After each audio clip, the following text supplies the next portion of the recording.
All right, supply and demand numbers out today. As you take a look at USDA's configurations and the numbers that came out this week, um, what do you take from this?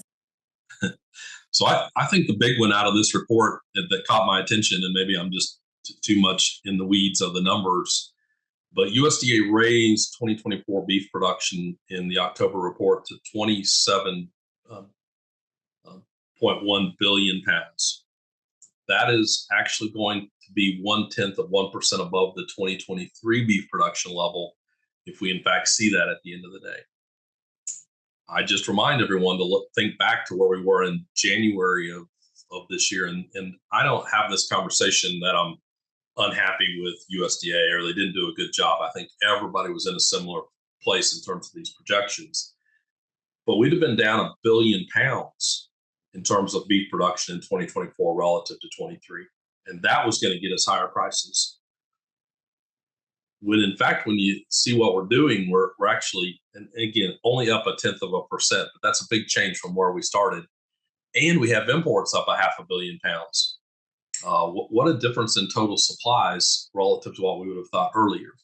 So I think that was a big change. Now, USDA also at the same time has raised their 2025 projection 300 million pounds this month, which would put it at right at 26 billion pounds. Now, I keep trying to say I think that's the number I want to keep watching, because does USDA keep revising that up? Where do these cattle weights go? Where do cattle slaughter numbers go in 2025? So if we aren't down, so USDA is basically saying we'll be down 1 billion pounds in 2025. If we are down 1 billion pounds, I think that has a lot, increases the probability of cattle prices staying high. If we end up with 2025 not down 1 billion pounds relative to 24, maybe that's harder to keep cattle prices higher. So you asked me what I see.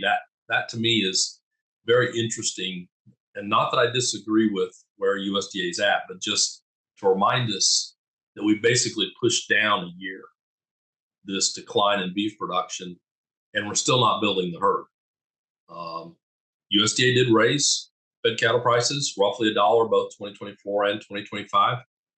They have 2024 at a $1.86 and 2025 at a $1.87 for annual averages. So they're saying not a lot of growth in those prices in prices in 2025.